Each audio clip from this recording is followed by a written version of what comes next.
बिस्मिल्लाहिर्रहमानिर्रहीम। पहली चीज़ को हम टच करते हैं पंक्चुएशन में। जैसे मैंने आपको बताया कि पंक्चुएशन बहुत इंपॉर्टेंट है और रिटन डॉक्यूमेंट में अगर हम किसी चीज़ को गलत पंक्चुएट कर दें तो उसका मीनिंग ही बदल जाएगा।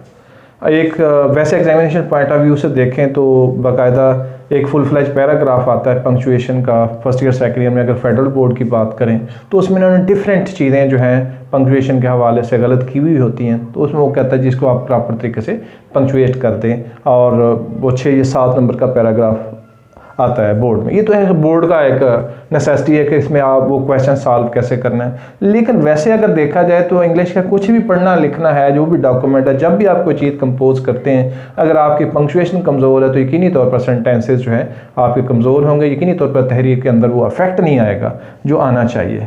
तो लिहाजा सबसे पहली बात है जी फुल स्टॉप। फुल स्टॉप जो है it announces the end of the sentence. Sentence के एंड को हमने टाइप्स ऑफ सेंटेंसेस सारी पढ़ी हुई हैं, हमें पता है कि मीनिंग के लिहाज से कितने हैं सेंटेंसेस टाइप 5 और कंस्ट्रक्शन के लिहाज से कितने हैं 3, तो टोटल 4, तो यानी कि टोटल 9 टाइप ऑफ सेंटेंसेस हमने बड़ी डिटेल से पढ़ी हैं। तो आज मैं अगर आपसे ये कहूँगा कि जनाब ये जो फुल स्टॉप है ये आमतौर पर डेक्लरेटिव और इम्पेरेटिव सेंटेंसेस के एंड में आता है, तो मुझे आपको डेक्लरेटिव और इम्पेरेटिव समझाने की ज़रूरत नहीं है।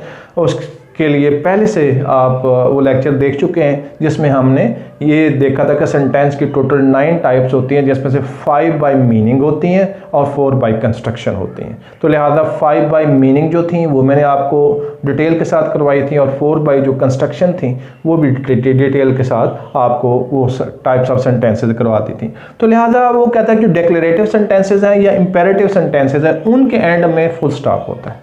ठीक हो गया जी।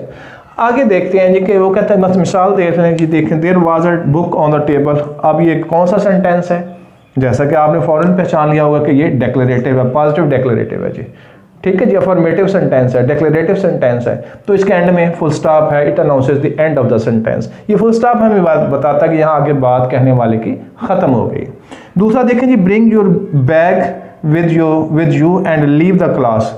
कोई बच्चा तंग कर रहा है तो उसे मैं कहता हूँ इधर आओ भाई, अपनी किताब अपना बैग भी उठाओ और चलो शाबाश क्लास से निकल जाओ। अब ये सेंटेंस जो है इम्पेरेटिव सेंटेंस में मैं एक ऑर्डर दे रहा हूँ बीइंग द टीचर, तब उसमें आप देखें तो इसका भी एंड जो है एक फुल स्टॉप पे हो रहा है। तो कहता है कि डेक्लरेटिव और इम्पेरेटिव जो है उनका एंड जो है इसी पे होता है। अब इंट्रोगेटिव सेंटेंस होगा तो क्वेश्चन मार्क पे होगा।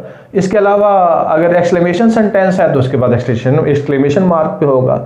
ठीक है जी। तो लिहाजा आपको वरी करने की ज़रूरत नहीं कि बाकी सेंटेंसेस कहाँ पे एंड होते हैं, तो उनके अपने अलग से मार्क्स मौजूद हैं।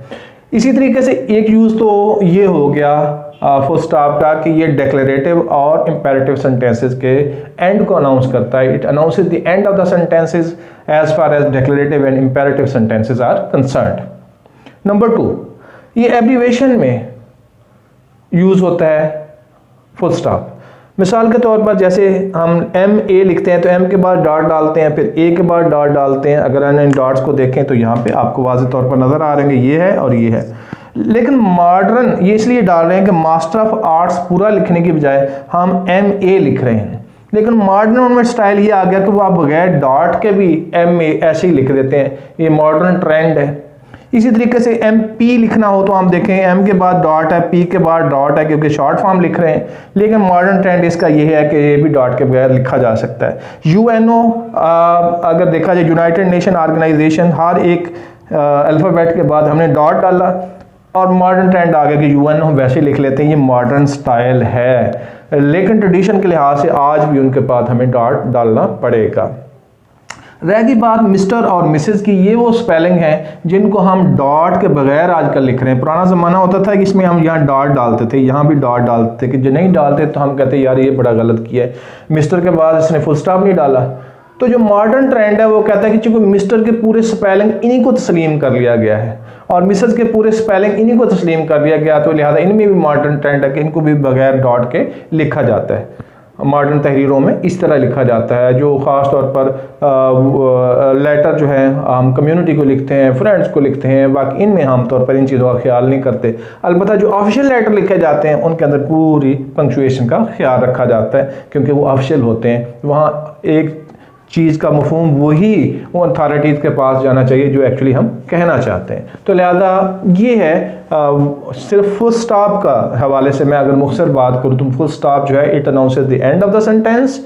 इन डिक्लेरेटिव सेंटेंसेस, इंपेरेटिव सेंटेंसेस मैंने आपको बता दिया था कि डिक्लेरेटिव और इंपेरेटिव का नाम लेते हुए आप समझ गए होंगे क्योंकि आपने पूरी उस टाइप्स ऑफ सेंटेंसेस जो 9 थी वो पढ़ रखी हैं। और दूसरी उसका यूज़ ये है कि जहाँ पे एब्रीवेशन होती है, मैंने नीचे 2 एग्जाम्पल भी आपको समझा भी दिया था। एब्रीवेशन जहाँ पे होती है वहाँ पे हम फुल स्टॉप डालते हैं इस बात से कि हमने किसी चीज़ को एब्रीवेट किया, या उसकी फुल फॉर्म लिखेंगे या फिर एब्रीवेशन किया तो उसके बाद उसको फुल स्टॉप देंगे। तो शुक्रिया, आई थिंक ये बात अब क्लियर हो गई होगी।